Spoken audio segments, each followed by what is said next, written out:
Haleluya, shalom aleihim. Berjumpa lagi dengan saya pada perenungan hari ini tanggal 7 Maret 2025. Kembali saudara, di pagi yang cerah ini saya mau mengajak saudara bersama-sama untuk syukur di dalam doa kepada Tuhan Allah kita. Dan juga jangan lupa berilah senyuman dan sapaan kepada sesama kita. Kita awali perenungan pagi hari ini dalam nama Bapa dan Putra dan Roh Kudus. Amin. Kenapa kita harus pantang dan berpuasa? Bacaan liturgi hari ini diambil dari kitab Yesaya 58 ayat 1 sampai dengan 9a dan Injil Matius 9 ayat 14 sampai dengan 15. Saudara-saudaraku yang terkasih di dalam kasih Kristus, hari ini saudara adalah hari Jumat pertama di bulan Maret dan merupakan hari puasa dan pantang bagi kita di dalam masa prapaskah ini saudara. Kenapa kita berpuasa? Pertanyaan yang sama saudaraku yang terkasih diajukan oleh murid-murid Yohanes. Mengapa kami dan orang-orang Farisi berpuasa tetapi murid-muridmu tidak? Matius 9 ayat 14. Yesaya pun menuliskan saudara. Mengapa kami berpuasa dan engkau tidak memperhatikannya juga? Mengapa kami merendahkan diri dan engkau tidak mengindahkannya juga? Yesaya 58 ayat 3.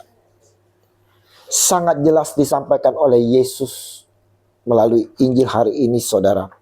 Jawabnya, dapatkah sahabat-sahabat mempelai laki-laki berduka cita selama mempelai itu bersama mereka?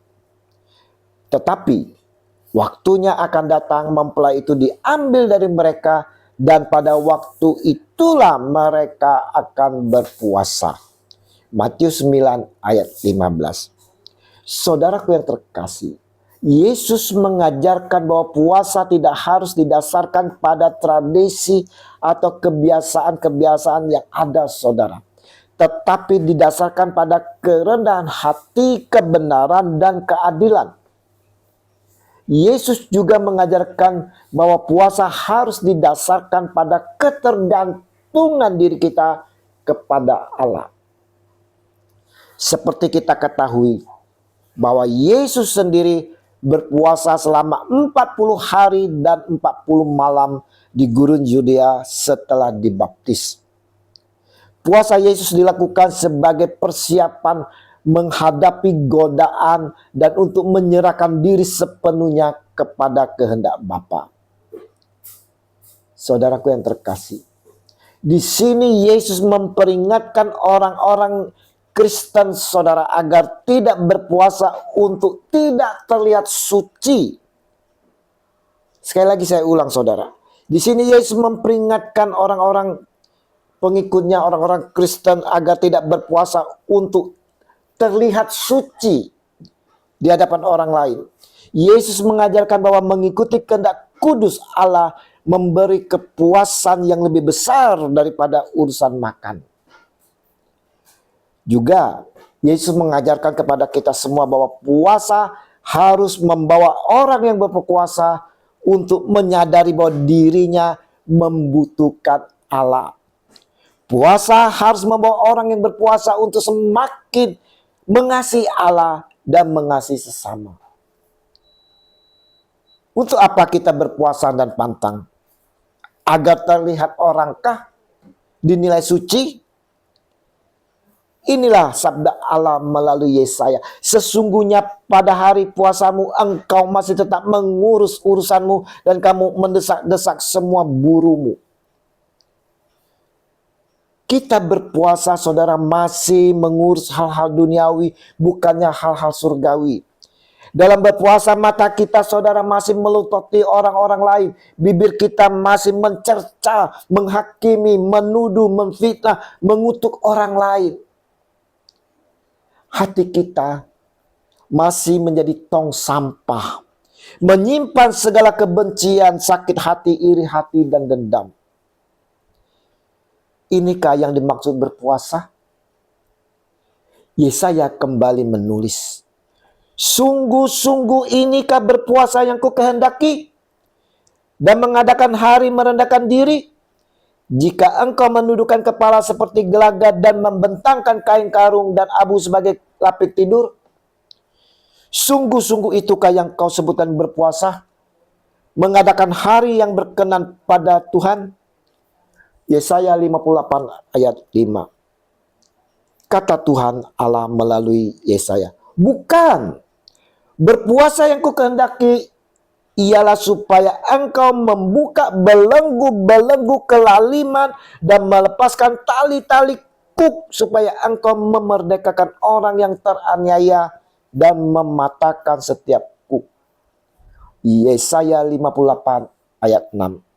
Allah mau puasa kita membuka belenggu-belenggu kelaliman yang ada di dalam diri kita, saudara. Yang terikat di dalam hati kita. Kita mau hancurkan, kita lepaskan, saudara. Puasa yang diperkenankan Allah adalah puasa yang disertai kasih kepada Allah dan perhatian sungguh-sungguh untuk mereka yang tertindas, mereka yang terlantar, kelaparan, teraniaya, telanjang, terpenjara. Dikatakan di sini melepaskan tali kuk. Ini merupakan gambaran kuk penindasan yang dimaksud Nabi dalam Yesaya, saudara. Kuk itu bisa berupa ketakutan, kekhawatiran, atau depresi. Mungkin itu sesuatu yang telah kita hadapi begitu lama sehingga kita pikir itu tidak akan pernah hilang, tidak akan lenyap dari kehidupan kita. Tapi saudaraku, Yesus memberikan harapan kepada kita akan pembebasan ini. Masa prapaskah, masa puasa dan pantang, kita semua diingatkan untuk melepaskan tali-tali kuk itu dan berharap penuh kepada Yesus Tuhan kita. Kita hanya mau pasang kuk yang diberikan oleh Tuhan kita Yesus Kristus. Sebab kuk yang kupasang ini enak dan bebanku pun ringan. Matius 11 ayat 30. Saudaraku, Regi hari ini saudara mau mengingatkan kita semua akan pentingnya puasa dan pantang. Ini merupakan bagian dari kehidupan Kristen yang normal, sama seperti memberi dan berdoa. Puasa dapat mematikan kekuatan daging dan tubuh kita, saudara, sehingga kekuatan roh semakin kuat dan mudah berhubungan dengan Allah. Puasa dapat menjadi bentuk kerelaan hati, bukan suatu perintah agama. Dalam berpuasa, kita mau menghancurkan kelaliman-kelaliman yang ada di dalam diri kita, yang terikat, saudara. Kita mau hancurkan, kita lepaskan semuanya itu.